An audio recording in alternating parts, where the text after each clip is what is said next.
Lorsque les gens savent que je fais de la cybersécurité, il y a souvent les mêmes questions qui reviennent. Est-ce que tu sais hacker un compte ?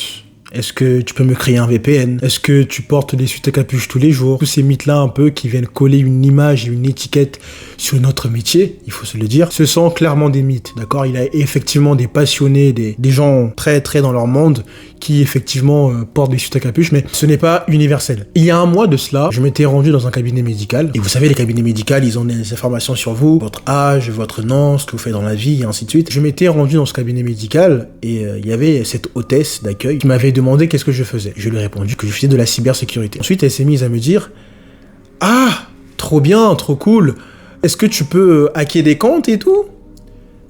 Et je lui réponds que ça dépend pourquoi. Et elle me dit, est-ce qu'il est possible de rester en contact au cas où, si j'ai un problème, mon PC ne marche pas ou je sais pas, que je puisse vous contacter. Par ma générosité, je lui fais savoir qu'il n'y a pas de problème. Ensuite, mon rendez-vous médical se passe bien, je termine, je rentre chez moi. Et quelques jours plus tard, je reçois un appel de cette jeune femme qui me dit « Ah, bonsoir monsieur, c'est la jeune fille du cabinet X. Je vous appelle parce que vous faites de la cybersécurité et j'ai une requête à vous demander. » Et du coup, moi, je lui demande quelle est votre requête. Et là, elle me dit « J'aimerais que vous hackiez le compte Snapchat de mon mari parce que je me marie dans pas longtemps et j'aimerais bien que vous fouilliez dans son téléphone. Et je vous rémunérerai pour ça, bien évidemment. » Ça m'a fait doucement marrer parce que, déjà, non seulement c'était une femme qui voulait savoir si son copain le trompait, mais passons, c'est accessoire. Pourquoi est-ce que je vous raconte cela ? C'est juste pour vous dire qu'il y a encore plein de mythes qui circulent dans le domaine de la cybersécurité. Vous devez comprendre que le métier de la cybersécurité est vaste.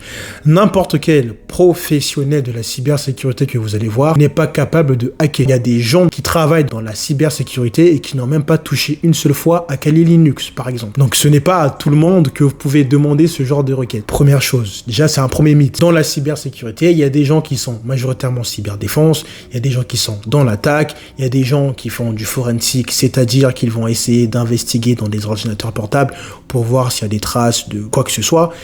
Il y a des gens qui vont faire de la GRC, c'est-à-dire de la gouvernance, des risques, qui vont analyser les risques des applications, par exemple. Il y a des gens qui vont faire de la conformité, qui vont faire en sorte que tout ce que vous faites, toutes les données que vous récupérez, par exemple, soient conformes à la RGPD. Bref, le secteur est vaste, donc ce n'est pas à tout le monde que vous pouvez demander ce genre de choses farfelues. Tout le monde n'est pas capable de cela. Et d'ailleurs, ce n'est pas non plus si simple qu'on le croit. En face, nous avons des groupes. Par exemple, si on prend le cas de Snapchat, c'est un groupe connu, donc forcément, ils ont investi des milliards et des milliards dans leur défense, dans leur cybersécurité. Donc ce n'est pas à la portée de tout le monde comme ça. Donc faudrait-il encore avoir les connaissances pour pouvoir hacker un compte Snapchat, ok ? Bon, bien évidemment, si on passe par du phishing, c'est possible, mais voilà. Une grande partie de la sécurité en entreprise, c'est le travail en équipe et le développement des compétences relationnelles. Hollywood nous a beaucoup menti. On n'est pas là toute notre journée à être avec nos capuches, à coder.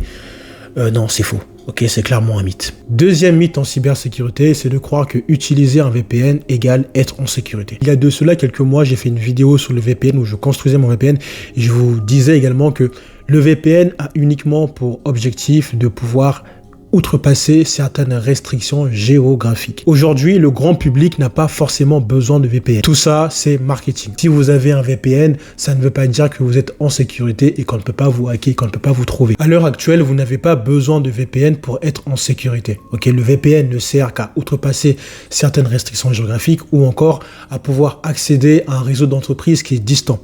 Uniquement ça. Troisième mythe en cybersécurité, et ça, c'est beaucoup d'utilisateurs iPhone qui pensent cela. Vous pensez que lorsque vous avez un iPhone, un iMac, vous n'êtes pas sujet aux attaques informatiques. Non.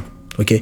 Certes, iPhone est plus robuste parce que voilà, c'est un système assez fermé, assez centralisé, mais il n'est pas exclu que vous pouvez avoir des problèmes avec votre iPhone. Cela est vrai pour les environnements d'Apple, mais c'est également le cas pour les environnements Linux. Okay, d'autant plus qu'aujourd'hui, en entreprise, Linux est beaucoup utilisé, donc on s'en sert pour pouvoir développer des applications, héberger des serveurs et j'en passe. Donc c'est important de prendre ça en cause. Okay, vous ne devez pas croire qu'il y a uniquement Android et OS qui est victime d'attaque. Non. Tous les systèmes d'exploitation sont victimes d'attaques. Mais surtout iPhone. Vous pensez souvent, d'ailleurs à tort, que iPhone est exempt de toute attaque. Ce n'est absolument pas vrai.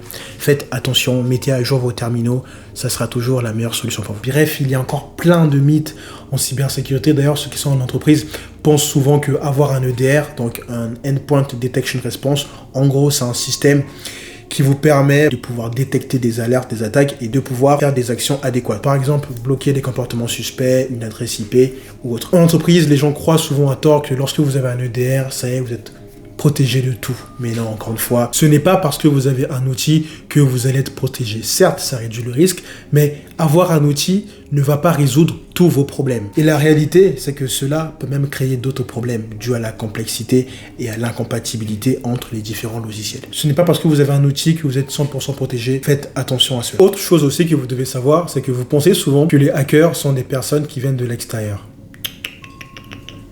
Il y a beaucoup de choses qui se passent en interne, mais on ne se rend pas forcément compte. Le nombre de...